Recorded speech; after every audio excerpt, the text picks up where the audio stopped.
ఒక 10 మందికి చెప్పగలరు మీరు పాటించి. ఇది మనం చేయాల్సినటువంటి కర్తవ్యం. చెప్తాను అందులో ఒక గీతలో, ఇద్దరు కూడా నా నోటి నుంచి మీరు వినుంటారు నిర్మల్లో.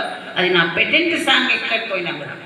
నేను విశ్వ హిందూ పరిషత్తులో పనిచేసినప్పుడు మాకు కోయిలకుంట్ల విజయలక్ష్మి తెలుగు పండితులు ఉండేది. ఆమె రాసింది ఈ పాట.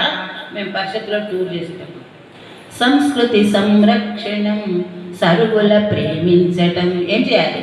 సర్వుల ప్రేమించటం సదా మాతృధర్మము సనాతన సజీవము. సజీవంగా ఉండాలంటే, ఈ ధర్మాన్ని సనాతనంలో నిలబెట్టాలంటే ఏం చేయాలి? సంస్కృతి సంరక్షణం, సర్వులను ప్రేమించగలగాలి. మనం ఎక్కడి నుంచి వస్తుంది ప్రేమ గుణం? వ్యవహారము, ఆహారము, సాంగత్యం. వ్యవహారం అంటే సాంగత్యం. ఆదిశంకరాచార్యుడు భజగోవింద శ్లోకాలలో సత్సంగత్వే నిస్సంగత్వం. చదువుకుంటాం, బాగుంది, లయ బాగుంటుంది, ఛందస్సు బాగుంటుంది, కానీ మనం ఏం సత్సంగం చేస్తున్నాం? ఒక నుంచి ఉదయం నుంచి రాత్రి పడుకునే వరకు ఈరోజు నేను ఏం మంచి పని చేశాను, నా నుంచి నాకు తప్ప, నా కుటుంబానికి తప్ప, నేను వేరే వాళ్ళని ఏదైనా మంచి నాటల్లో మాట్లాడిన ప్రేమగా మాట్లాడడానికి కోసం వేసుకోండి. అప్పుడు ఏదైనా చేయాలి. ఆచరణకు రావాలంటే మనస్సును సైలెంట్లో పెట్టి బుద్ధితో ఆలోచించి తెల్లవారితే అడుగు వేయడం ఆచరణ. ఆచరణ అంటే తెలియదు, అర్థం.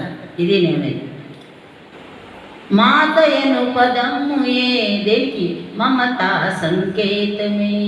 సనాతన విధారలని స్తన్యమిచ్చి సంస్కరించి ఉగ్గు పాల నుండి శిశువు ఊపిరున్నంత వరకు ఉత్తమునిగా తీర్చిదిద్దు విశ్వశిల్పి మాతయే.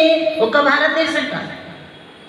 అందుకని ఈరోజు ప్రపంచ దేశాలన్నీ భారతదేశం వైపు చూస్తున్నాయి. ఎందుకని? ఎప్పుడో ఉండి ఆ దేశంలో దేనికోసం వెళ్ళారో తెలియదు. ఇప్పుడు మన ధర్మం, మన సంస్కృతి అక్కడ ఎంత బాగా జరుగుతున్నది. మనం ఎందుకు కోల్పోతున్నాం?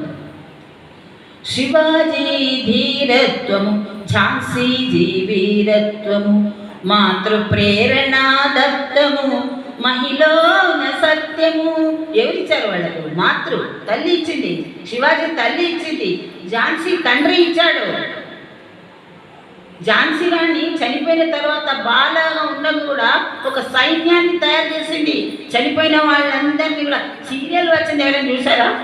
టీవీలో ఝాన్సీ రాణి సీరియల్ చూసిన వాళ్ళు ఎంతమంది చెప్పండి, ఎత్తి చూపండి. ఝాన్సీ రాణి సీరియల్, అందులో మనకి ఏముంది? మేలుకొలుపు, ధైర్యం.